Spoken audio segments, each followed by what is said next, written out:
Lok Sabha speaker के चुनाव में कोई खेल हो सकता है। नीतीश ने पलटी नहीं मारी, चिराग पासवान ने भरपूर साथ दिया, टीडीपी के चंद्रबाबू नायडू ने भी साथ। चिराग तो हनुमान कहते हैं अपने आप को, मोदी का 5 सीट जीते हैं, केंद्र में मंत्री बने हैं, आजकल मंत्रालय में लगातार समय दे रहे हैं। पहले ऐसे सांसद हैं जो जीतने के बाद अपने क्षेत्र नहीं आए हैं, पटना भी नहीं आए, आने वाले हैं। जेडीयू और चिराग का फुल सपोर्ट है अंदर।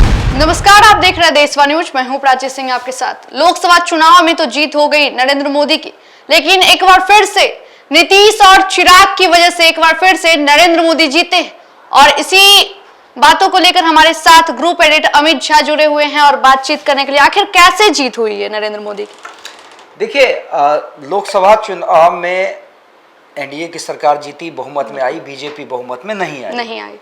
और लोग कयास लगा रहे थे, क्या टीडीपी पलटी मार जाएगी, क्या नीतीश पलटी मार जाएंगे, क्या चिराग भी कंफ्यूज होंगे। लेकिन आपने देखा होगा कि नीतीश कुमार हो या चिराग पासवान हो, दोनों ने सहमति जताई नरेंद्र मोदी को प्रधानमंत्री को लेकर। चिराग पासवान तो पहले दिन ही रिजल्ट अनाउंस हुआ, चिराग ने निकलकर अनाउंसमेंट कर दिया कि हम नरेंद्र मोदी को प्रधानमंत्री बनाने जा रहे हैं।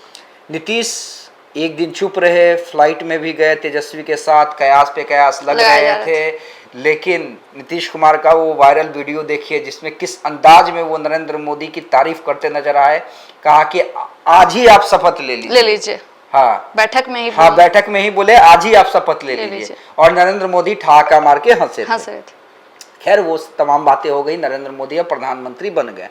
यानी नीतीश ने पलटी नहीं मारी, चिराग पासवान ने भरपूर साथ दिया, टीडीपी के चंद्रबाबू नायडू ने भी साथ। अब मैं ये क्यों कह रहा हूं या मैंने आपसे क्यों कहा, इस लाइन के साथ चर्चा शुरू कीजिए कि फिर से एक बार जीत हुई है या कहिए कि ऑफिशियली जीत होने जा रही है।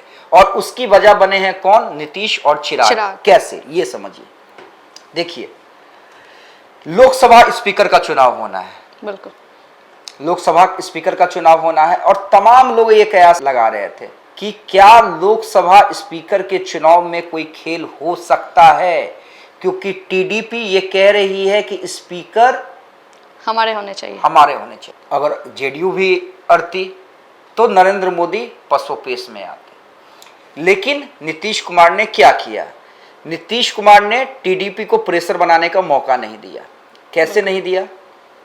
क्योंकि जैसे ही मल्लिकार्जुन खड़गे ने बयान दिया कि विपक्ष अपना स्पीकर बनाए, विपक्ष अपना स्पीकर बनाए, टीडीपी अपना उम्मीदवार दे और विपक्ष सहित जेडीयू या चिराग पासवान भी उन्हें सपोर्ट कर। लेकिन चिराग भी नहीं माने। चिराग तो हनुमान कहते हैं अपने आप को, मोदी का 5 सीट जीते हैं, केंद्र में मंत्री बने हैं, आजकल मंत्रालय में लगातार समय दे रहे हैं।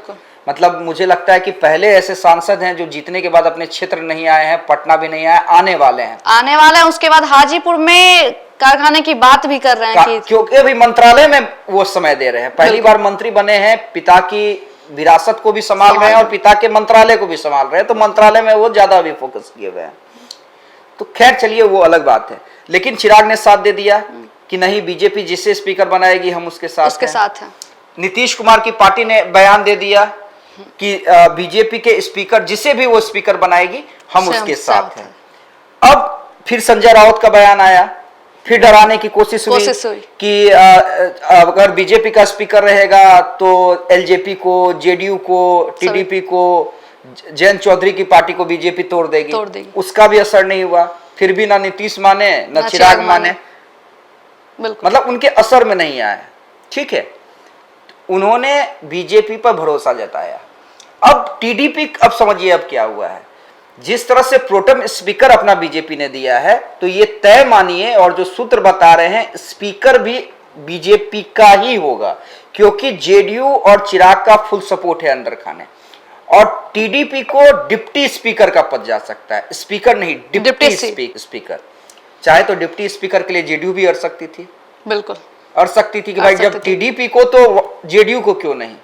बिल्कुल, क्योंकि 3 मंत्री बनाने की बात थी, लेकिन एक कैबिनेट मंत्री और एक राज्य मंत्री जेडीयू से बनाया गया। नीतीश ने उस पर भी उफ नहीं किया।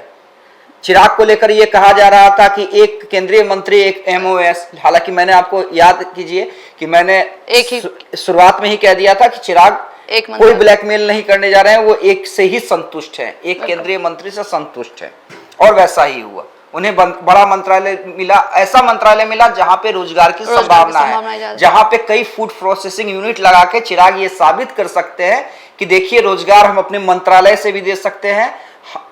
मतलब तेजस्वी के रोजगार का कार्ड चिराग अपने मंत्रालय से भी कर सकते हैं। लेकिन जेडीयू का राज्यसभा में उपसभापति है हरिवंश बाबू, तो वहां पे डिप्टी है, राज्यसभा में डिप्टी जेडीयू का ही है।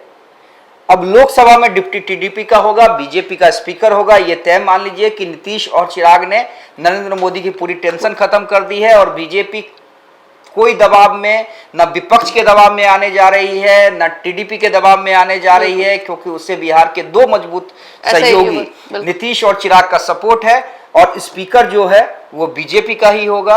ये अब क्लियर क्रिस्टल हो चुका है। इसलिए मैं कह रहा हूं कि लोकसभा में तो जीते ही एनडीए, नीतीश चिराग के कारण ही प्रधानमंत्री की कंफर्टेबली नरेंद्र मोदी ने तीसरी बार शपथ ली, और एक बार फिर से जीत होने जा रही है नरेंद्र मोदी की, बीजेपी की, जब स्पीकर तमाम संशय के बावजूद, विपक्ष के तमाम बयानों और कंफ्यूजन वाले बयान के बावजूद भी स्पीकर बीजेपी का होगा। चलिए, बहुत बहुत धन्यवाद सर। तो ऐसे ही तमाम खबरों के लिए देखते रहे देशवा न्यूज। धन्यवाद। देशवा न्यूज पर वीडियो देखने के लिए लाइक करें, सब्सक्राइब करें, साथ ही बेल आइकन दबाना न भूलें।